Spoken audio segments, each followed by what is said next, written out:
Started doing this drawing this afternoon and realized that I hadn't placed the shapes terribly well on the table. I'm going to get my iPad working in a minute and then you'll be able to see what my subject looks like. But just to say that this shape, which is the tallest and biggest shape, is going off the top of the page. And so, you know, I thought, well, I'm not happy with that. I'm going to bring the whole composition down a bit. And so in order to do that quickly and efficiently, and I'm only telling you this so if you have to deal with this yourself in future, you know what to do. I got some tracing paper and I traced the whole thing off. And then I transferred it onto a new piece of paper in the position I wanted it, which is this one. This is the top of this big green glass bottle, and the whole placing of the thing is much more comfortable now. The little pepper mill is further down in the foreground of the picture. And just going back to the other drawing, there are certain things you can do which are helpful if you're drawing round objects. And I'm just going to mention this now. I did with this drawing and with the other one, I put in the center line of the object. That way, when I was drawing it, I could check whether I'd actually got the thing symmetrical, because obviously bottles are pretty symmetrical objects. So in every case, I drew the center line in to check that I got both sides the same. The other thing I do during the course of drawing, I sometimes, in order to make things easy for myself, turn the thing upside down, especially when I'm doing ellipses, because the curves on the bottom of a bottle or a jug or whatever you're drawing, there's the most difficult thing of all to do, and people often don't make them round enough. They tend to flatten the bottom of the shape, which isn't really very accurate. The only time you would really have it flat will be if your shapes are high up on a shelf and the bottom of their shape is actually on your eye level. So just be careful about how you draw the bottom of shapes. Now, so just to repeat what I've said, if you take this little shape here, in order to establish the accurate height of it, I would hold my pencil out, and then having found what the height is, so say it's that amount, I could then turn it through 90 degrees, and I would see that I would get 1, 2.5 widths into my pencil, into the height of it. So the width goes 2.5 times into the height, is what I'm saying. And sometimes that's useful because you can draw something and completely not see the proportions. So, you know, you use that little tool if you want to. Now, when you start off, people often say, well, where do I start? I would start with working out where the biggest shape is, and possibly just putting a little mark on the top of your page to represent where the top of that shape is. And then put another little mark down the bottom where the shape closest to you is, so that you've got some sense of the fact that your group has got to fit into that sort of space, right? I often start with the thing that's closest to me, but I think it's still important in this one, because the shape was so big, I think it would have been more useful to start with the biggest shapes and then do the middling shapes and then do the smaller ones last. So it depends on really what you've set up as to how you do that. So first of all, if you're going to start with your big shape, I would draw it out lightly in pencil or charcoal, whichever you've got. Remember to put in that central line so you know that it's got to be symmetrical if it's a bottle, or even if it's a saucepan or whatever, or a jug. Start with your biggest shape, get it lightly drawn in, and make sure that you've got the proportions accurate, and then start to draw in the other shapes. Now, I think it's, like with Morandi, it is interesting to have shapes that are slightly staggered in the composition, so that the middling shape is in front of the biggest shape, and then the smaller shapes are in the foreground. I think that makes a more balanced composition. So would you all like to get drawing, and then you can show me what you're doing in a minute, and we'll all get to the same point if we can, where we've got an outline drawing. I don't want anybody starting to shade in or anything like that until you're actually happy with your outline drawing. If you've got an outline drawing like Chris has already, then you can start to consider where the darts and lights are, Chris. And I'm going to work in charcoal at the same time, so you can see how that works, okay?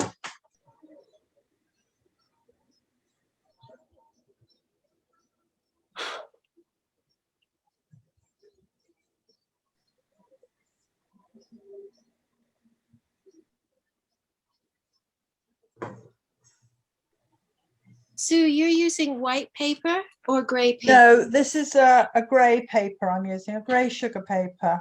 And can we use white today? If you want to, I did say before you came in, which if you would rather work with pencil and white paper, that's fine. Use whatever's easiest and at hand. No, I meant, can we use white with the charcoal? You can, yes, you can. Because we were banned the other day. Okay.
Just for the sake of anybody that doesn't remember, if you want to get an ellipse, which is the top of a circular bottle, looking accurate, it's draw the horizontal line again that dissects that shape, and you can also do a vertical, because the vertical will end up as the center of the pot or whatever it is that you're drawing. And make sure that the ends of your ellipse are round. That's the most important thing. Even if when it's elliptical, obviously it's a circle in perspective, and so the width of or the height of the circle is narrower. Okay. Often what spoils drawings is people make their ellipses or the circles of their objects look like lemons. So we want to avoid that, please.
It's often helpful as well to relate one point to another. So I'm drawing in a little vase here, and I'm noting when I'm holding up my charcoal that the back of it, the back edge, lines up with the shoulder of this pot over here. So, you know, it's useful to relate one point to another, to use that as sort of as a roadmap for helping you to get the shapes in the right place.